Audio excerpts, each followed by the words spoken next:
Hello students, welcome again to my channel. कैसे हैं आप लोग? I hope all of you are good. मेरा नाम अखंड प्रताप सिंह है और आज हम लोग बात करने जा रहे हैं क्लास 12 के second chapter electric potential and capacitance के फर्स्ट क्वेश्चन के बारे में। इसके पहले मैंने फर्स्ट चैप्टर के सारे क्वेश्चन को सॉल्व करके वीडियो अपलोड कर चुका हूँ। अगर आप लोगों को किसी भी क्वेश्चन में अगर कोई भी डाउट हो, चाहे वो जनरल क्वेश्चन हो या फिर एडिशनल एक्सरसाइज, आप लोग मेरे प्लेलिस्ट में जाकर अपना डाउट दूर कर सकते हैं। ठीक है, आइए इस क्वेश्चन को सॉल्व करते हैं।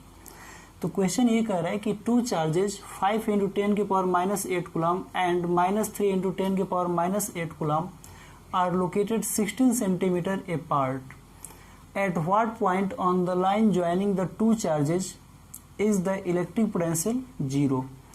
Take the potential at infinity to be 0।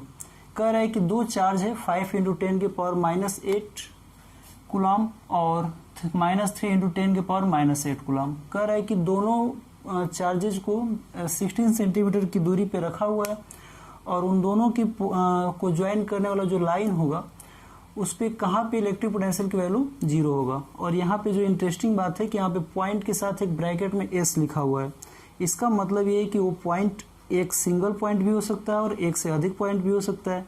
तो हम लोग सभी संभावनाओं के ऊपर चर्चा करेंगे कि आखिर कहाँ कहाँ पे 0 हो सकता है। ठीक है ना। तो पहला चीज़ ये है कि पोटेंशियल जो होता है वो एक स्केलर क्वांटिटी होता है और पॉजिटिव चार्ज का पोटेंशियल पॉजिटिव होता है और निगेटिव चार्ज का पोटेंशियल निगेटिव होता है।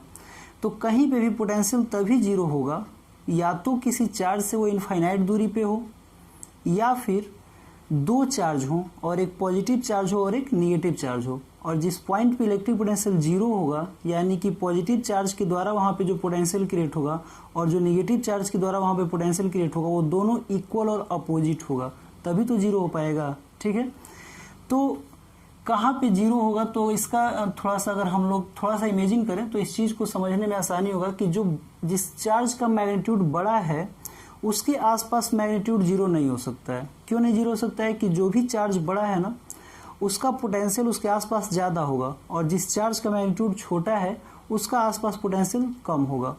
तो एक चार्ज नेगेटिव है और दूसरा चार्ज पॉजिटिव और एक का मैग्नीट्यूड कम है और दूसरे का मैग्नीट्यूड ज़्यादा है।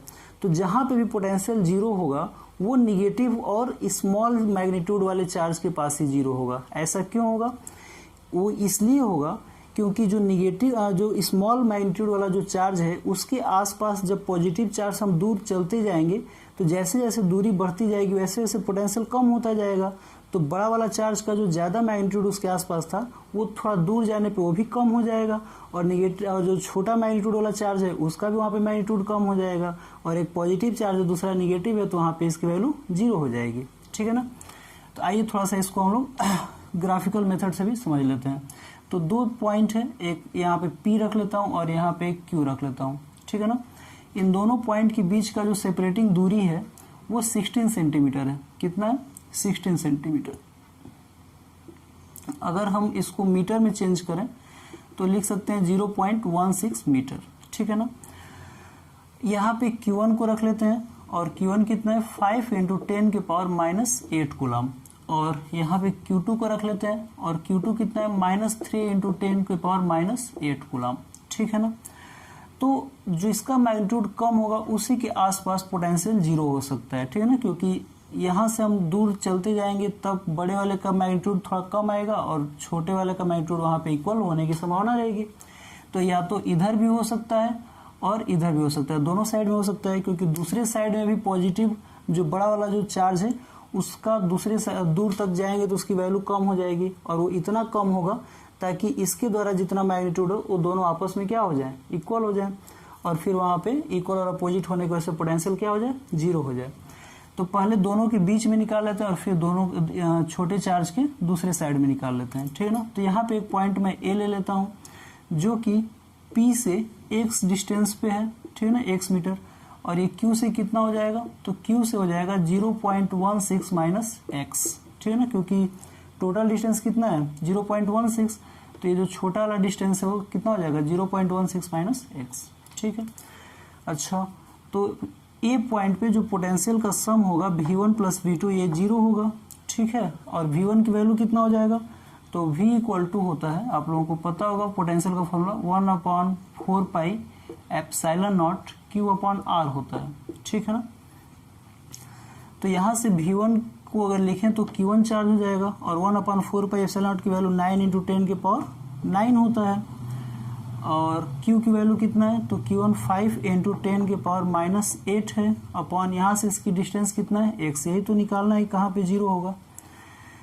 प्लस V2 की बात करें तो यहाँ पे भी K होगा और दोनों जगह है तो इसको मैं कॉमन ले लेता हूँ, ठीक है ना। और V2 की वैल्यू कितना है -3 × 10 to the power -8 upon 0.16 x, ठीक है, इक्वल टू 0।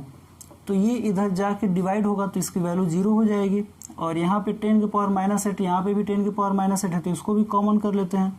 तो 10 के पावर -8 को कॉमन करेंगे और ये इधर जाके डिवाइड करेंगे तो 0 हो जाएगा। तो यहाँ पे क्या बचेगा 5/x माइनस ये प्लस माइनस यहाँ पे माइनस हो जाएगा 3/0.16 x इज इक्वल टू 0। इसको फिर से इधर ले जाके डिवाइड करेंगे तो ये 0 हो जाएगा और ये फिर इधर चला जाएगा तो 5/x is equal to 3/0.16 x, ठीक है। क्रॉस मल्टीप्लाई कर लेते हैं तो ये हो जाएगा 0.8 minus 5x is equal to 3x, ठीक है।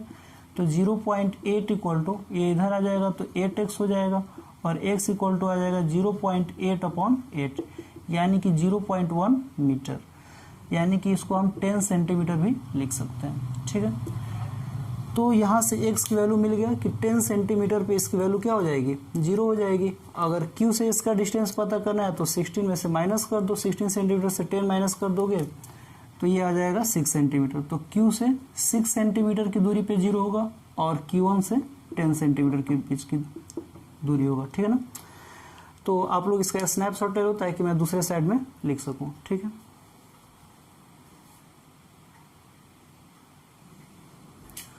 ठीक है, तो सेकंड पॉइंट हम लोग बी इसके दूसरे साइड में मान लेते हैं, ठीक है ना, क्योंकि जो भी स्मॉल मैग्नीट्यूड वाला जो चार्ज है उसी के दोनों तरफ चार्ज 0 हो सकता है, पोटेंशियल 0 हो सकता है, ठीक है ना। तो दूसरा पॉइंट हमने यहाँ पे भी मान लिया।